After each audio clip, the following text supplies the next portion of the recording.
안녕하십니까. 오늘은 이브리서 11장 22절의 말씀으로 임종시의 믿음이라는 제목으로 하나님의 말씀을 나누고자 합니다. 본 말씀은 믿음으로 요셉은 임종시에 이스라엘 자손들이 떠날 것을 말하고 또 자기 뼈를 위하여 명하였으며, 요셉은 이제 자신의 죽음이 가까이 온 것을 알게 되었습니다. 그는 애굽의 종리로 이스라엘 백성들이 애굽으로 이주하는 데 쓰임을 받았습니다.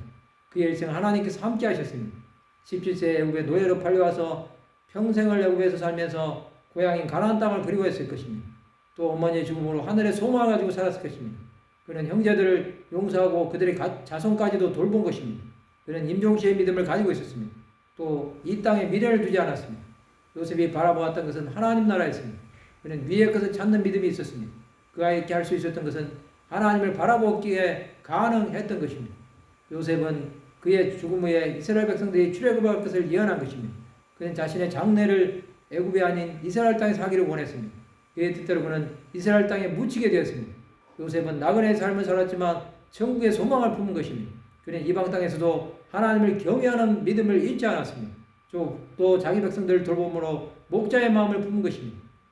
요셉의 예언대로 이스라엘 백성들은 모세를 통하여 애굽에서 나오는 은혜를 입었습니다.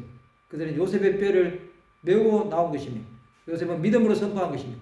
또 아브라함과 이삭의 하나님께서 살아계심도 믿은 것입니다. 예수께서는 십자가에서 죽으시기 전에 세상을 떠나 아버지께로 가실 것을 제자들에게 말씀하셨습니다. 이것은 십자가를 지심으로 인류의 죄를 사하실 것을 예고해 주신 것입니다. 또 요한에게 어머니 마리아를 부탁하셨습니다. 사람은 누구나 한 번 죽습니다. 그 후에는 심판이 있습니다. 그러나 사람의 죽음으로 모든 것이 끝난다고 생각하는 사람들이 많습니다.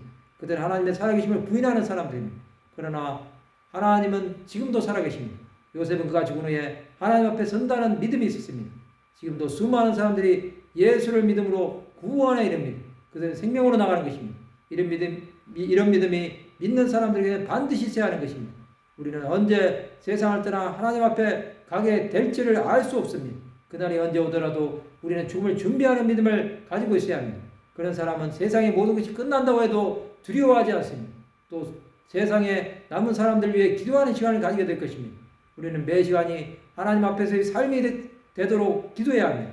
하나님께서 우리를 부르신다고 하면 우리는 과연 어떤 모습으로 그 앞에 서게 될지 생각해 보아야 합니다. 그렇게 사는 사람은 이 땅에서 남은 시간 동안 최선을 다해 하나님 나라를 위해 살아가게 될 것입니다. 말씀을 마치고자 합니다. 우리 영혼을 하나님 앞에 부탁하며 믿음의 삶을 살아가는 하나님의 백성들이 되시기를 주님의 이름으로 축원합니다.